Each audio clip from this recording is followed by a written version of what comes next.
Hello viewers, welcome to Let's Read with Anukansha. Here we will start the uh, part 2 of English chapter number 1 class 11 The Portrait of the Lady. ये मुझे video इसलिए बनाना पड़ रहा है क्योंकि accidentally मेरा जो लैपटॉप था पीसी था वो सडनली शट डाउन हो गया क्योंकि उसकी बैटरी लो हो गई थी, इसलिए मुझे सेकंड पार्ट बनाना पड़ रहा है।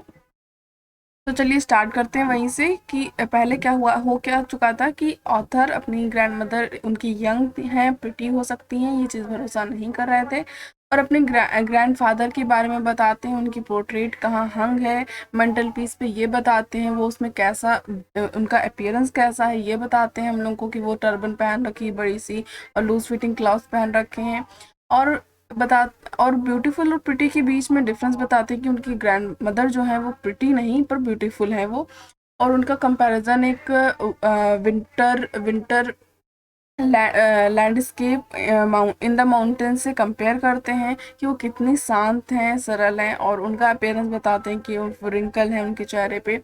और अब अपनी फ्रेंडशिप का भी एक्सप्लेनेशन कर चुके होते हैं कि उनकी ग्रैंडमदर उन्हें कैसे तैयार करती हैं, कैसे वो हमेशा प्रेयर गाती हैं ताकि ऑथर उनको सुने समझे और उसको फील करके याद भी करे, पर ऑथर ऐसा कुछ नहीं करते हैं। और ग्रैंड मदर को बताते हैं कि वो उनके साथ स्कूल भी जाया करती थी, वहाँ पे वो उन्हीं के साथ रहती थी, फिर वहीं से साथ ही में दोनों लोग स्कूल से वापस आया करते थे, और जब वापस आते थे तो उनको वहीं पे विलेज डॉग्स मिलते थे जिनके लिए स्टेपल चपातीज रखा करते थे। और इसके अलावा और कैसे कैसे वो जो डॉग थे वो कैसे एक दूसरे से लड़ा करते थे, ठीक चपाती के लिए लड़ा करते थे। अब हम स्टार्ट करते हैं यहाँ से। When my parents were comfortably settled in the city, they sent for us। अब यहाँ पे उन्होंने पहले ही बताया था कि ग्रैंड मदर के पास क्यों रहते थे, क्योंकि इनके जो पेरेंट थे उनको सेटल होना था सिटी में, ठीक, इसलिए वो सिटी गए हुए थे और इनको अपनी ग्रैंड मदर के पास छोड़ गए थे। अब जब वो अच्छे से सेटल हो गए सिटी में तो उन्होंने इन लोगों के लिए भी भेजा, मतलब वो आए लेने इन लोगों को भी।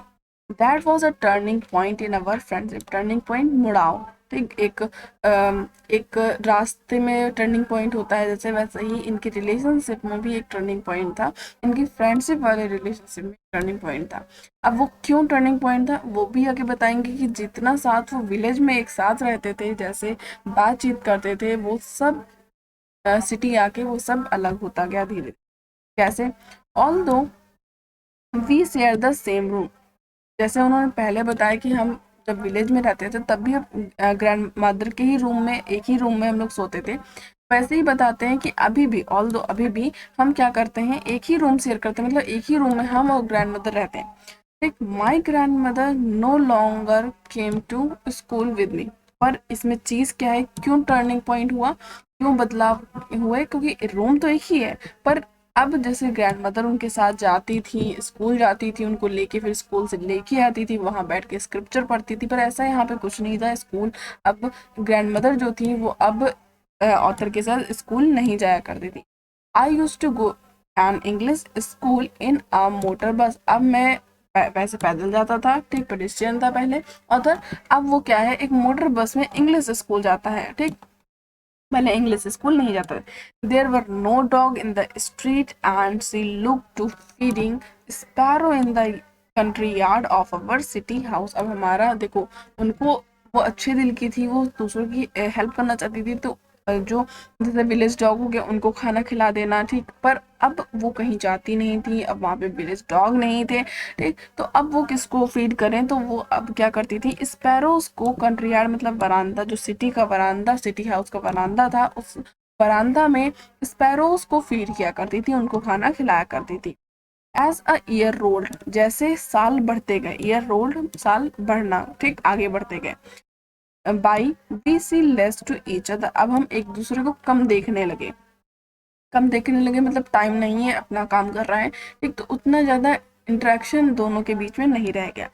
For some time she continue to wake me up and get me ready for school. कुछ टाइम तक जब हम लोग सेटल हुए विलेज से यहाँ पे सिटी में, ठीक, तो कुछ टाइम तक उनकी जो ग्रैंड मदर है उन्होंने वैसा ही रूटीन अपनाया कि उसको जगाना है, रेडी करवाना है स्कूल का, वैसे ही किया। When I came back, और जब मैं वापस आता था, she would ask me what the teacher had taught me। अब मेरे टीचर ने मुझे क्या पढ़ाया ये भी पूछती थी मुझसे ग्रैंड मदर जब शुरुआत थी। I would tell her English word and little things of Western science and learning, the law of gravity, Archimedes principle, the world being round, etc। तो बताते हैं कि जब मैं स्कूल से वापस आता था तो ग्रैंड मदर मुझसे पूछती थी क्या पढ़ाया गया, तो मैं कुछ, क्योंकि इंग्लिश मीडियम में था, इंग्लिश स्कूल में था, मैं कुछ इंग्लिश वर्ड बताता था कि मुझे ये पढ़ाया गया, और कुछ वेस्टर्न साइंस जैसे आर्किमिडीज प्रिंसिपल हो गया, ठीक, लॉ ऑफ ग्रेविटी हो गया, और कैसे जो वर्ड है वो गोल है, ठीक, यही वेस्टर्न साइंस मैं उन्हें बता दिया करता था। This made her unhappy. अब ये चीज़ सुन के, सिर्फ इंग्लिश वर्ड और law of gravity, Archimedes principle, इन सब को सुन के उनको क्या लगता था, वो अनहैप्पी हो जाती थी, वो खुश नहीं होती थी। क्यों नहीं होती थी? क्योंकि उनके माइंड में था कि बच्चों को स्क्रिप्चर गॉड के बारे में बताना है, ठीक, उनको बताना चाहिए, क्योंकि वो उसमें बिलीव करती थी। और इसी के लिए उनका जो पहला स्कूल था, जो टेम्पल था, वो उनको अच्छा लगता था, वो उसमें अटैच रहती थी, पर अब वो थोड़ा उससे अनहैप्पी रहने लगी। They could not help me with my lesson। इसके अलावा क्योंकि वो इंग्लिश मीडियम स्कूल था, इंग्लिश था, इस वजह से उनकी जो ग्रैंड मदर थी वो उनके लेसन में भी उनको, मतलब जो लेसन होते हैं उनको वो पढ़ा नहीं पाती थी, क्योंकि उन्हें इंग्लिश नहीं आती थी। They did not believe in the thing taught at English school। वो इस चीज़ पे भरोसा नहीं करती थी जो चीज़ हम लोग को इंग्लिश स्कूल में पढ़ाई जाती थी। And was distressed that there was no teaching about God। और वो इस चीज़ से परेशान रहने लगी, डिस्ट्रेस का मतलब परेशान रहने लगी कि जो इंग्लिश स्कूल है इसमें कोई भी टीचिंग गॉड के बारे में नहीं बताती है, एंड द स्क्रिप्चर, और ना ही किसी स्क्रिप्चर के बारे में बताती है। One day I announce. अब एक दिन मैंने अनाउंसमेंट की कि इस चीज़ की that we were being given music lesson. अब हमको म्यूजिक लेसन दिए जाएंगे, मतलब मुझे म्यूजिक पढ़ाया जाएगा। अब यही चीज़ सुन के उनकी ग्रैंड मदर और अपसेट हो जाती हैं। क्यों होती हैं? देखिए, शी वॉज वेरी डिस्टर्ब। अब वो फिर से बहुत ज़्यादा डिस्टर्ब हो गई। क्यों हो गई? क्योंकि उनका मानना था कि जो म्यूजिक होता है वो बेगर्स और जेंटल पर्सन के लिए नहीं होता है, बेगर्स के लिए होता है। To her music had lewd association. ठीक, तो उन्होंने बोला कि ल्यूड जो बेकार लोग होते हैं, ल्यूड का मतलब होता है ठरकी लोग, ठीक, ठरकी होता है ल्यूड का मतलब, ठरकी जो एसोसिएशन होता है, मतलब जो ठरकी लोग होता है या फिर बेकार लोग कह सकते हैं एक तरीके से, उनके लिए म्यूजिक है और जेंटल पीपल के लिए म्यूजिक नहीं है। It was the monopoly. Monopoly मतलब केवल एक, ठीक, केवल of her lords and beggars are not meant for gentle. ठीक, तो बताते हैं कि जो म्यूजिक है वो केवल और केवल हर लॉर्ड्स के लिए, ठीक, बैड पर्सन्स के लिए और बेगर्स के लिए बना है। ये जेंटल फ्लॉक के लिए, मतलब जो स्मार्ट कह सकते हैं एक तरीके से जेंटल फ्लॉक माना जाता था, जिनकी कोई रिस्पेक्ट हुआ करती थी, उनके लिए म्यूजिक नहीं है, वो म्यूजिक नहीं, उनको म्यूजिक नहीं सीखना चाहिए। She said nothing. अब उन्होंने ये चीज़ जब अनाउंसमेंट सुनी और सुना कि म्यूजिक सीखने जा रहा है उनका ग्रैंडसन, ठीक, तो वो उन्होंने कुछ बोला तो नहीं, उनकी ये चीज़ थिंकिंग ग्रैंडसन जानते थे, मतलब खुशवंत सिंह जानते थे, ठीक, पर उन्होंने कुछ बोला नहीं उनकी ग्रैंड मदर ने। But her silence meant disapproval. Disapproval मतलब मना करना। एक तो उनका जो ये साइलेंस था, उन्होंने कुछ बोला नहीं, पर उनका साइलेंस ही उनका एक डिसअप्रूवल को दर्शा रहा था। She rarely talk me after that. अब इस अनाउंसमेंट के बाद वो जो ऑथर है उनसे कम ही बोलती थी। अब देखिए कितना चेंजेस रिलेशन में आ गए कि साथ में रहते थे, एक साथ खाते थे, पीते थे, बाहर जाते थे एक साथ। अब पहले तो स्कूल की वजह से दूर हुए, उसके बाद जो टीचिंग स्कूल में हो रही थी उसकी वजह से ग्रैंड मदर और जो खुशवंत सिंह थे वो अलग हो गए। अब एक ही चीज़ उनके बीच में लिंकेज रह गई है, जो उनका रूम है जिसमें वो शेयर करते हैं, पर अब वो भी चला जाता है। When I went up to university. जब मैं यूनिवर्सिटी गया I was given a room for my own, अब मेरे लिए मेरा खुद का रूम हो गया जब मैं यूनिवर्सिटी में गया, तो एक कॉमन लिंक है जो उनकी थी वो भी टूट गई। The common link of friendship were snapped, वो छिन गई। कॉमन लिंक किसकी? फ्रेंडशिप की, ग्रैंडमदर और खुशवंत सिंह की। माई grandmother accepted her speculations with resignation। तो यहाँ पे क्या है, जो स्पेकुलेशन का मतलब होता है एकांत, ठीक, और रेजिग्नेशन, सॉरी गलत पड़ गई, रेजिग्नेशन होता है कि बिना ही कुछ कहे, ठीक, अपने ही इच्छा से उन्होंने ये चीज़ मान ली, तो बिना ही किसी को कुछ कहे कि ये चीज़ गलत है, इस टाइप का कुछ उन्होंने नहीं किया, और उनकी मदर ने उनकी ग्रैंड मदर ने ये चीज़ एक्सेप्ट कर ली कि वो अब अकेली हो गई हैं, और बिना ही कुछ बोले उन्होंने इस चीज़ को अपना लिया। सी रियरली लेफ्ट हर, अब यही चीज़ देखिए, उन्होंने सोच लिया कि मैं अकेली हूँ, इसलिए अब वो क्या करती थी, अपना ही अपने में रहती थी। She rarely left her spinning wheel, spinning wheel तो जानते हैं जिससे हम लोग धागा बनाते हैं, यान बनाते हैं, wheel to talk to anyone. अब दूसरों, क्योंकि उनको लगता था कि वो अकेली हैं, इसलिए वो दूसरों से टॉक करने में, बात करने में कोई भी इंटरेस्ट नहीं रखती थी, और कम से कम ही अपना स्पिनिंग व्हील छोड़ती थी, मतलब वो पूरे दिन ही अपने स्पिनिंग व्हील पे बैठी रहती थी और वहीं रहती थी, मतलब किसी से कोई मतलब नहीं। और sunrise to sunset she sat by her wheel evening and reciting prayer. Reciting का मतलब होता है गुनगुनाना, ठीक, गाना, ठीक, कह सकते हैं हम गुनगुनाना, गाना। तो जब सनसेट से सुबह से शाम तक वो क्या करती थी, स्पिनिंग व्हील ही पे बैठी रहती थी, उनसे किसी से कोई मतलब नहीं रहता था, और बस एक काम वो क्या करती थी कि स्पिनिंग किया करती थी और साथ में गाना गाया करती थी, प्रेयर गाया करती थी, जो हमेशा से वो करा करती, ठीक। जब ऑथर के साथ विलेज में रहती तब भी वो यही करती थी कि प्रेयर वो उनकी जो लिप्स हैं वो कॉन्स्टेंटली मूव किया करती थी। Only in the afternoon she relaxed for a while to feed the sparrow will while she sat in the veranda breaking the bread little into little bites. Hundreds of little birds collected round she, creating a veritable blam of chirpings। तो बताते हैं कि पूरे सुबह से शाम तक वो क्या करती थी, स्पिनिंग व्हील चलाती थी, वहीं रहती थी। सिर्फ उनका जो आफ्टरनून था, ठीक, सिर्फ आफ्टरनून में वो रिलैक्स लेती थी, और वो भी कितना, हाफ आवर का लेती हैं। अभी आगे देखिए हाफ आवर का लेती हैं।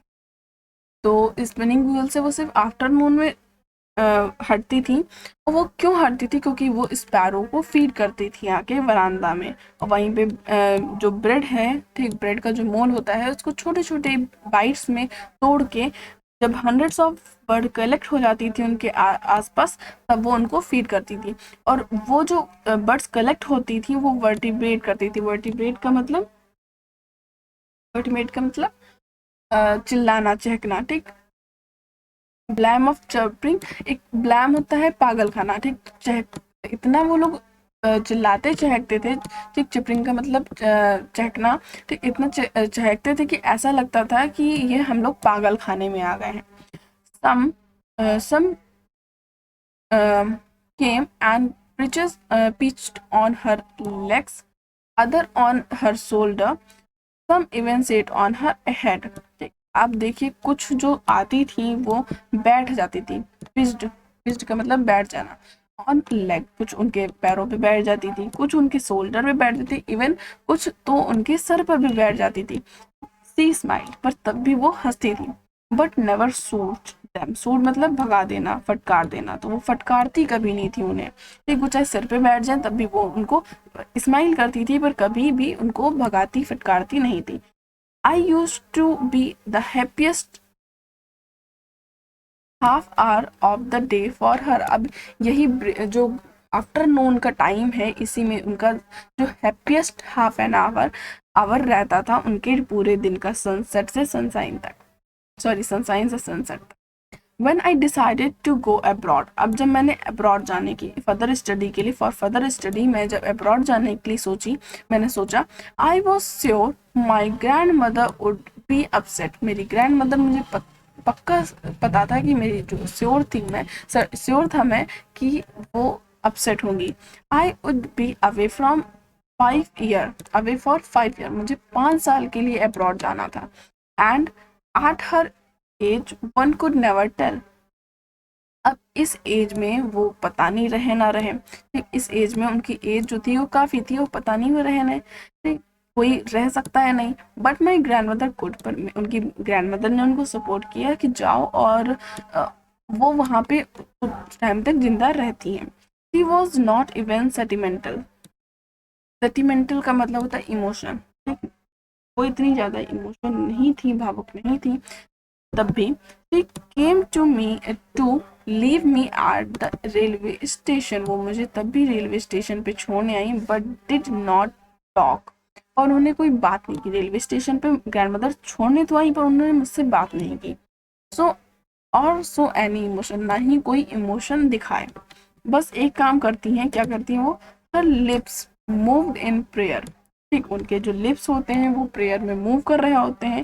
Her mind was lost in prayer, वो प्रेयर में ही खोई रहती हैं। Her finger were busy telling the bead of her rosary, और जैसे वो हमेशा ही टील किया करती हैं मोती रोजरी की, वैसे ही वो अभी भी टील करती हैं और प्रेयर में गुम रहती हैं, और प्रेयर ही को हमेशा उनकी लिप्स प्रेयर में ही चला करती हैं।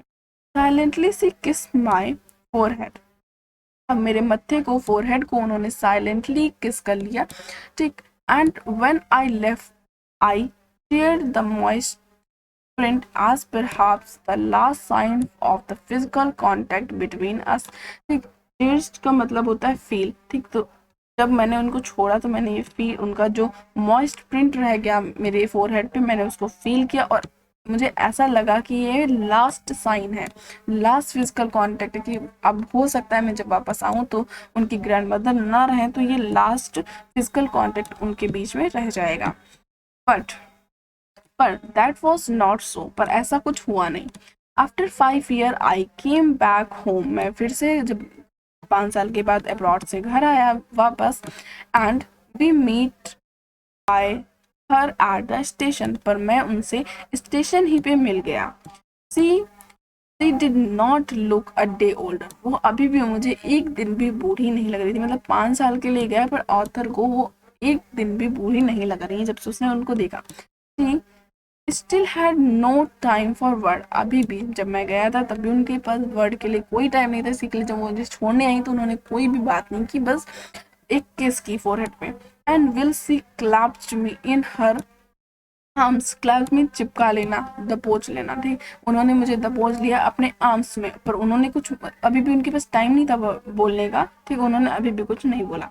I could here the retaining her prayer, retaining का मतलब पहले ही बताई हूँ कि गुनगुनाना गाना, ठीक, तो जब ऑथर उनको चिपकता है तो उनको ये फील होता है कि वो हेयर कर रहे हैं, सुन रहे हैं जो प्रेयर उनकी ग्रैंड मदर गा रही हैं।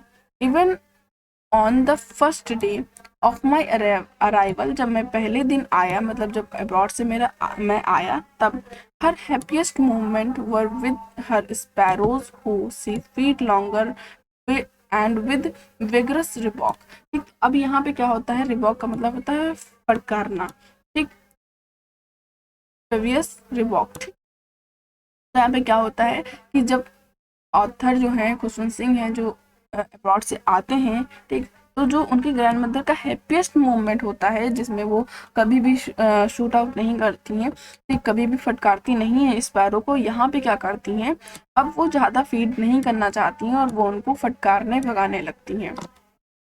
अब शाम के समय में ऑथर आ चुके हैं, ठीक, अब उसमें उसी दिन के शाम को क्या होता है, इन the evening a change come over हर, ठीक, अब एक बदलाव उनके अंदर आया, क्या, सी डिड नॉट प्रे, उन्होंने प्रेयर करना बंद कर दिया। जैसे आप पूरे चैप्टर में देखते आ रहे हैं कि वो हमेशा ही प्रेयर किया करती हैं, पर एक चेंज अब देखने को मिला कि उन्होंने प्रेयर नहीं की है, वो प्रेयर नहीं कर रही हैं। She collect the women of the neighbourhood, got an old drum and started to sing, अब यहाँ पे वो जो नाइबरहुड की, जो पड़ोस की औरतें होती हैं, उनको कलेक्ट करती हैं, ठीक, और एक ओल्ड ड्रम, ठीक, लेती हैं और सिंगिंग करना स्टार्ट कर देती हैं फॉर सेवरल आवर्स, और उन्होंने ये चीज़ सेवरल आवर्स के लिए की। दी थम्ड द सैंगिंग, सैंगिंग मतलब हिलना, ठीक, थम्ड मतलब ठोकना, थपथपाना। Skin of the depleted drum, depleted मतलब दो मुंह वाला, जिसे हम ढोलक कहते हैं हिंदी में, ठीक। डिप्लेटेड ड्रम को स्पिन स्किन पे वो थपथपाती थी और वो संग होता था, हिलता था, ठीक। तो बता रहे हैं कि इवनिंग में प्रेयर उन्होंने करना बंद कर दिया और वो औरतों को इकट्ठा करके गाना बजाना शुरू कर दी। उसमें गा क्या रही थी, दे संग of the home coming warriors, warriors जो जीत के लोग वापस आते हैं, ठीक, लड़ाई से, उनको हम वॉरियर्स कहते हैं। तो वही बता रहे हैं, वो जो होम कमिंग वॉरियर्स होते थे उनके गानों को वो गा रही थी। He had been pursued her to stop to avoid overstraining, ठीक। ये लोग उन्हें मना कर रहे थे, प्रश्यूट कर रहे थे, प्रश्यूट कर रहे थे, प्रश्यूट का मतलब होता है मना करना, मना कर रहे थे कि ओवर स्ट्रेनिंग मत लो, इसको अवॉइड करो। That was the first time since I known her that she did not pray, ठीक। अब ये पहला ऐसा टाइम था जब हमने देखा अपनी ग्रैंड मदर को और वो प्रेयर नहीं कर रही थी। The next morning she was taken ill, अब वो दूसरे ही दिन, उस इवनिंग के बाद जब उन्होंने गाना वाना किया, उसके दूसरे ही मॉर्निंग उनको क्या हो गया, वो बीमार हो गई। She was a mild fever, उनको थोड़ा सा फीवर था।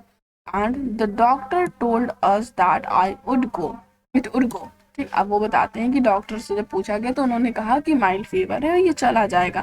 But my grand mother thoughts differently, पर मेरी ग्रैंड मदर जो थी उनका कहना कुछ और था। क्या था, सी told us that her ends was near, कि उनका जो अंत है वो अब पास में आ गया है। She said that since only a few hours before the closing of the last chapter of her life, अब वो बताती हैं कि उनके पास कुछ ही घंटे रह गए हैं और उनका जो लास्ट चैप्टर है वो खत्म हो जाएगा, वो बंद हो जाएगा, फिर क्लोज हो जाएगा। क्यों, लास्ट चैप्टर का क्या मतलब है, अब वो मर जाएंगे, उनको ऐसा लगने लगता है। उनकी ग्रैंड मदर ये चीज़ बोलती है, जबकि जो डॉक्टर है वो बोलते हैं कि अब ये सही हो जाएंगी उस टाइम पे, से mild fever. She had omitted to pray, omitted का मतलब विलीन होना, वो अब चाहती थी कि मैं फिर से प्रेयर में विलीन हो जाऊं। She was not going to waste any more time talking to us, अब वो जो बताते हैं कि अब वो हम लोग से बात नहीं करना चाहती थी, क्योंकि उनको लग रहा था ये वेस्ट ऑफ टाइम है, वो वेस्ट ऑफ टाइम अब कुछ ज़्यादा नहीं करना चाहती थी, क्योंकि उनके पास, उनको लग रहा था कि कुछ ही घंटे हैं। अब वो प्रेयर में विलीन होना चाहती थी।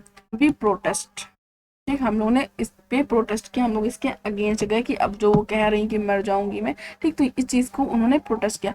But she ignore our protest, पर उन्होंने इस चीज़ को इग्नोर कर दिया। They lay peacefully in the bed, praying and teeing the beads, अब वो फिर से बेड पे चुपचाप लेट के अपनी प्रेयर गाने लगती हैं और ब्रीड्स को टील करने लगती हैं। Even before we could suspect, अब इस चीज़ पे हम सस्पेक्ट करते जब तक हर लिप्स वर स्टॉप हो, और उनकी जो लिप्स हैं वो चलना बंद हो गई। And the rosary fell from her finger, lifeless finger, अब वो मतलब यहाँ पे क्या दिखा रहे हैं, वो अब मर गई हैं। अब उनकी जो रोजरी है वो लाइफलेस फिंगर, मतलब लाइफलेस फिंगर जो है जिनमें जान नहीं है, उन फिंगर से रोजरी गिर गई और उनकी जो लिप्स हैं वो स्टॉप हो गई। जब तक ये लोग समझ पाए तब तक ये चीज़ हो गई। A peaceful payroll spread on her face, payroll मतलब पीलापन, ठीक। तो अब वो डेड हो गई थी, इस वजह से एक शांति उनके चेहरे पे, पीलीपन की शांति छा गई उनके चेहरे पे। And we knew that she was die, और हम इससे जान गए कि वो अब मर गई हैं। We lift her off the bed, अब हम लोगों ने, वो बेड पे थी तो उनको बेड से नीचे उतारा। एज इज कस्टमरी, ठीक, जैसे कस्टम्स हम लोगों के होते हैं कि वो बेड पे नहीं वो जमीन पे लेटेंगे, ठीक। तो इसी के लिए उनको बेड से नीचे उतारा गया। Laid her on the ground, अब उनको ग्राउंड पे रख दिया गया, लेटा दिया गया। And cover her with a red shroud, shroud का मतलब होता है जो कफन होता है उसे हम श्राउड कहते हैं, तो उनको रेड कलर के श्राउड से कवर कर दिया गया।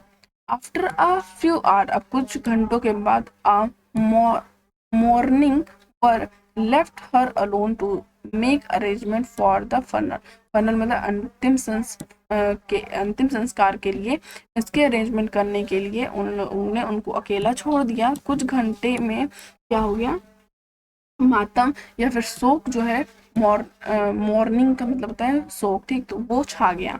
In the evening we went to her room, अब शाम के समय हम उनके रूम में गए। विद अ क्रूड स्ट्रेच होता है हम कह सकते हैं अर्थी, ठीक, to take her to the cremated मतलब सबको लेने के लिए, ठीक, सबको लेने के लिए हम लोग उनके रूम में शाम के समय गए। द सन वॉज सेटिंग, अब जो सन था वो ढल रहा था। And had light lit her room, और उनके जो रूम था उनको लाइट अप कर रहा था। And the veranda with a blaze of golden light, अब यहाँ पे बता रहे हैं वरांदा में भी गोल्डन लाइट थी, क्योंकि सन ढल रहा था, और उनका जो रूम था उसमें भी गोल्डन लाइट फैली हुई थी हर जगह। वी स्टॉप्ड, अब हम रुक गए। Half way in the country yard, अब कंट्री यार्ड में लोग रूम से आ रहे थे, कंट्री यार्ड में आधे पे रुक गए। अब क्यों रुकते हैं वो आगे author बताते हैं। All over the veranda and in her room right up to where she lay dead and stiff wrapped in the red shroud, thousands of sparrow sat scattered on the floor. अब क्या होता है, जहाँ पे उनकी जो बॉडी होती है वो होती है, और वरांदा होता है, उनका रूम होता है, ठीक, हर जगह क्या होता है, स्पैरोज आ जाती हैं, ठीक, स्पैरोज आ जाती हैं, और वो जो फ्लोर पे है वो बैठ जाती है। इसी के लिए जब ये लेके जा रहे होते हैं ये हाफ वे पे रुक जाते हैं, क्यों, उनको देखने के लिए। देयर वॉज नो चिरपिंग, अब वहां पे जैसे वो पहले बहुत चहकती थी, ठीक, बहुत चहकती थी, ऐसा लगता था कि पागल खाने में आ गए हैं, पर आज क्या था, वो बिल्कुल भी चिरपिंग नहीं कर रही थी। We felt sorry for the bird and my grandmother fetches some bread for them, अब इन लोगों को भी बुरा लग रहा था क्योंकि ग्रैंड मदर उनको फीड करती थी, अब उनके लिए उनको फीडर जो था, जो फीड करने वाला है, वो अब नहीं रह गया, तो इस चीज़ के लिए बर्ड के लिए सॉरी फील कर रहे थे सब लोग। अब इसी के लिए उनकी जो मदर थी वो ले आई, फीड कर लाई क्या, ब्रेड, ब्रेड जैसे उनकी ग्रैंड मदर करती थी। She broke it into little crumbs, अब लिटिल छोटे छोटे टुकड़ों में उन्होंने, जैसे उनकी ग्रैंड मदर तोड़ा करती थी वैसे तोड़ दिया। She the way my grandmother used to, जैसे मेरी ग्रैंड मदर करती थी वैसे ही। And throw it to them, और उनको डाल दिया। The sparrow took no notice of the bread, अब यहाँ पे जो स्पैरोज थी वो इस चीज पे नोटिस नहीं की कि वहां पे ब्रेड पड़ा पड़ा हुआ है। When we carried my grandmother scope का मतलब लाश, ठीक, जब हम फिर से इसको लेके चले अपनी ग्रैंडमदर का जो शव था, दे फ्लू अवे क्वाइटली, ठीक, अब वो चुप्पे चाप वही चीज नो चिरपिंग कर रही थी, क्योंकि वो चिरपिंग नहीं कर रही थी, चुप्पे चाप उन्होंने देखा और चली गई बिना कुछ किए, ठीक, क्वाइटली चली गई। Next morning the sweeper swept the bread crumbs into the dustbin, अब अगले दिन क्या होता है, जो दूसरे दिन क्या होता है, जो स्वेपर होता है, जो बहारने वाला होता है या झाड़ू लगाने वाला, उसने सारे क्रम जो उनकी मदर ने डाले थे वो उसको डस्टबिन। तो स्टोरी से हमको क्या दिख रहा है कि यहाँ पे देखिए बर्डों के भी अंदर एक फीलिंग है, जिसकी वजह से उन्होंने ब्रेड को नोटिस नहीं किया, और कैसे मतलब वो थोड़ा दुखी थी, और बस उन्होंने देखा और वहां से चली गई, उनको खाने से आज कोई मतलब नहीं था, कितनी फीलिंग्स थी उनके अंदर भी। एक तो ये थोड़ी सी फीलिंग वाली स्टोरी थी कि लास्ट में जो डेड हो गई वो अकेली पड़ गई। तो चलिए स्टार्ट करते हैं। अब हम सामने कहा था ना साथ में पोएम करूंगी, बट शट डाउन होने की वजह से नहीं कल कंप्लीट कर पाए थे, तो हम लोग अब आगे देखते हैं पोएम। पोएम अ फोटोग्राफ, तो ये पोयम है हमारी सैरली टॉलसन के द्वारा ये लिखी गई है। इस पोयम में जो पोएट है वो एक्सप्लेन करती हैं अबाउट हिज मदर फोटो, ठीक, अपनी मदर की पिक्चर के बारे में एक्सप्लेन करती हैं कि एक एक पिक्चर देखी उनकी मदर कैसे मतलब उसको फील करती हैं और हंसती हैं उस पिक्चर को देख के, और वो उनका पास्ट होता है। वैसे ही ये जो हंसी होती है उनकी मदर की, वो हंसी और पोएट की पास्ट होता है, और कैसे उन्होंने उनको खो दिया, ठीक, तो वो इस पोयम में है। और इसके साथ मैं इसके लिटरेरी डिवाइस को भी एक्सप्लेन करूंगी। स्टार्ट करते हैं। The cardboard shows me how it was ठीक, तो जो कार्डबोर्ड यहाँ पे वर्ड यूज हुआ है पिक्चर उस फोटोग्राफ के लिए यूज हुआ है। वो मुझे क्या दिखाता था, ठीक, क्या दिखाता था, कैसे दिखाता था। When the two girl cousin went paddling, paddling का मतलब होता है जब हम लोग बीच पे जाते हैं और जहाँ पे लहर आती है और हमारे पैर उसमें भीग जाते हैं, हम लोग बेयर फीट चलते हैं उस पे, ठीक, वाटर को फील करते हैं, उसे हम पेडलिंग कहते हैं। ठीक, तो यही बताते हैं कि जब कार्डबोर्ड हमको क्या दिखा रहा है, कैसे दिखा रहा है, कि जब दो कजिन, जो दो गर्ल कजिन थी, वो जब पेडलिंग के लिए गई हुई थी, each one holding one of my mother's hand, तो उन्होंने मेरी मदर्स का हैंड, मतलब इस तरीके से कुछ था कि यहाँ पे उसकी मदर है, ड्राइंग इतनी अच्छी नहीं है, ठीक, उसकी मदर है, उसने हाथ पकड़ रखा है, दूसरी कजिन है, यहाँ पे इनको दो कजिन बताई गई हैं, ठीक, उन्होंने ऐसे हाथ पकड़ रखा है, और इधर भी एक कजिन है जिसने दूसरा हाथ उनकी मदर का पकड़ रखा है, ठीक, तो कुछ इस लुक में वो बताती हैं। ठीक, और पहले पैराग्राफ में ये सिर्फ हम लोगों को अपनी ग्रैंड मदर की पिक्चर के बारे में ही बताती हैं। तो इस पैराग्राफ में वो पूरी कि उनकी जो पिक्चर था, उनका जो कार्डबोर्ड था, उसका अपीयरेंस क्या था कि वो उस पिक्चर में था क्या, ठीक, तो वो इस पैराग्राफ में ये बताती है कि वो पिक्चर किस बारे में थी। तो वो थी कि दो कजिन जो हैं वो पेडलिंग के लिए गई हुई हैं उनकी मदर के साथ, ठीक, और दोनों ने उनका हाथ पकड़ रखा है, मतलब जो उनकी मदर है वो बीच में है, ठीक, जैसे मैंने अभी बताया। And see the big girl, देखो उस बड़ी लड़की को, सम 12 years और सो, मतलब वो बताती हैं, जो यहाँ पे सी वर्ड हुआ है यूज उनकी मदर के लिए, कि जो जो उनकी मदर है, जो बड़ी लड़की है, मतलब सबसे बड़ी होंगी उस पिक्चर में, तो वो लगभग 12 12 साल की है, लगभग 12 साल की, 12 या फिर और कुछ और भी हो सकता है, तो लगभग में आ गया कि लगभग 12 साल की है। All three stood still to smile through their hair, बताते हैं कि वो इस खड़ी हैं, स्टूड हैं, ठीक, स्टिल एकदम चुपचाप, और स्माइल कर रही हैं अपने बालों से, मतलब इसका अपेयरेंस कैसा होगा उस पिक्चर में कि उनके जो मम्मी और उनकी जो कजिन है, एक तो उनके हेयर ओपन है, और ओपन होके वो चेहरे पे आ रहे हैं, और वो स्माइल कर रही हैं, तो इस तरीके से लग रहा है कि वो हेयर से स्माइल कर रही हैं, ठीक, तीनों ही चुपचाप खड़े होके हेयर से स्माइल कर रही हैं, ऐसा अपियर आ रहा है, क्योंकि ये अभी पिक्चर के बारे में मुझे बता रही है, हम लोग को बता रही है। At the uncle with the camera, कहाँ देख रही हो, किधर स्माइल कर रही, अंकल की तरफ कर रही हैं, ठीक, कौन से अंकल, जो कैमरा लेके खड़े उन अंकल की तरफ। A sweet face my mother had that was before I was born, अब वो होती है अच्छा चेहरा है, प्यारा चेहरा है, सुंदर चेहरा है, किसका, उनकी मदर का, वो उस पिक्चर में देख के बोलती है कि मेरी मदर का जो चेहरा है वो बहुत ही प्यारा है, स्वीट है, ब्यूटीफुल है, ठीक, प्रिटी है वो। That was before I was born, पर ये जो पिक्चर, ये जो स्वीट फेस के बारे में बताया है, ये उन्होंने कहा कि मेरे जन्म से पहले उनका जो अपीयरेंस था वो बहुत ही प्यारा है, ठीक, उनका चेहरा बड़ा ही प्यारा है।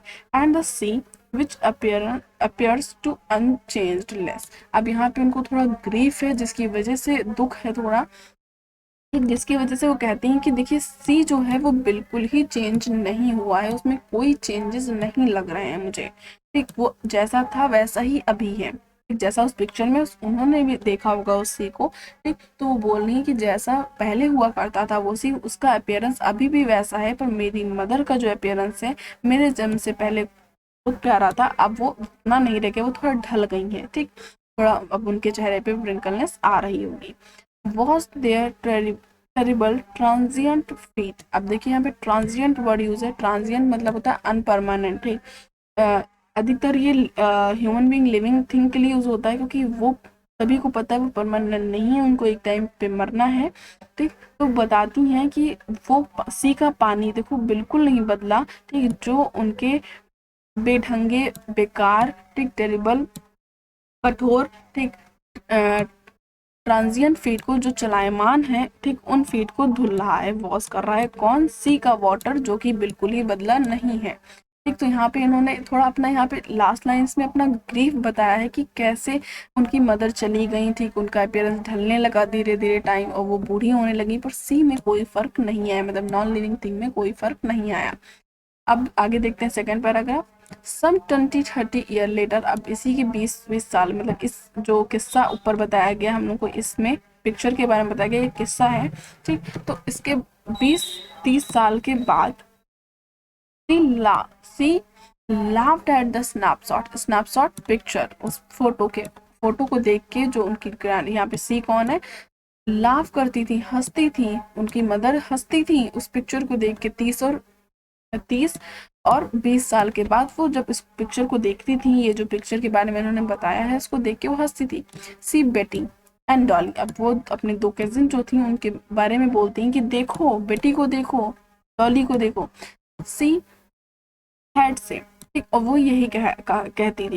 And look how they dressed us for the beach, और कैसे हम लोगों को तैयार किया गया था एक बीच के लिए, ठीक। तो ये चीज वो बोलती थी। और हॉलीडे, द सी हॉलीडे, ठीक। तो अब वो सी हॉलीडे के बारे में बताते हैं कि देखिए सी हॉलीडे में वॉज हर पास्ट, ठीक। तो अब वो क्या है, वो फिर से ग्रीफ में आ गई हैं। उन्होंने बोला है कि देखिए मेरी मदर हंसती थी उस पिक्चर को देख के, जो पिक्चर मैंने बताई ऊपर पैराग्राफ में, उसको देख के हंसती थी। सी हॉलीडे, उनकी ये सी हॉलीडे था, वो उनका पास था। वॉज हर पास्ट, हर यहाँ पे कौन, उनकी मदर, उनका पास था। माइन इज हर लाफ्टर, अब मेरा पास्ट क्या था, मेरा पास था उनकी वो हंसी, जो वो इस पिक्चर को देख के हंसती थी। वो पोएट, जो पोएट है उनका पास था। और उनकी मदर का पास्ट क्या था, वो सी हॉलीडेज थी। Both very with the labour age of loss, ठीक। और दोनों ही दुखी हैं, वेरी हैं, दुखी हैं, क्यों, क्योंकि उन दोनों को ही एक एज ऑफ लॉस को फेस करना पड़ा। एज मतलब बहुत ही आसानी से छुट जाना, और लेबर बहुत ही मेहनत, मतलब एक ऐसी चीज छुट जाना जो कि वो नहीं चाहती, उसके लिए उन्होंने कोशिश बहुत की पर वो छुट गई, ठीक। Now she been die nearly as many years as that the girl lived, ठीक। तो अब बताते हैं लगभग उनको इतने ही मरे हो गया है जितने की वो लड़की थी, मतलब लगभग 12 साल, ठीक। तो अपनी मम्मी को बताती हैं कि लगभग उनको जो वो उन्हें मरे कितना टाइम हो गया है, 12 साल लगभग हो गया है। And of this circumstance there is nothing to say at all, अब इस चीज़ को सोच के, इस चीज़ के बारे में जब उन्होंने बोला, तो इस बारे में अब मेरे पास कहने के लिए कुछ नहीं है। इट्स साइलेंस एंड साइलेंस, सिर्फ दुख और दुख, सैडनेस, ग्रीफ ही मेरे पास है, ठीक। साइलेंस है, चुप्पी है खाली मेरे पास, इस बारे में कहने को अब मेरे पास कुछ नहीं, इस किस्से के बारे में कहने को मेरे पास कुछ भी नहीं है। तो हम लिटरेरी डिवाइस देखते हैं, तो पहला जो लिटरेरी डिवाइस है हम लोग का, वो है इंजापमेंट। इंजापमेंट होता है अगर हम किसी भी किसी भी पैराग्राफ में अगर हम कोई भी पंक्चुएशन मार्क यूज नहीं करते हैं, ठीक। कोई भी रनिंग लाइन है, ठीक, रनिंग लाइन है, उसमें अगर हम विदाउट पंक्चुएशन यूज करते हैं तो उसमें इंजैपमेंट होता है। जैसे हमारी जो फर्स्ट और सेकंड लाइन है, इसमें फर्स्ट लाइन के बाद कोई भी पंक्चुएशन नहीं यूज हुई, जबकि पेडलिंग पे यूज हुई, तो यहाँ पे एक इंजैपमेंट की लाइन हुई।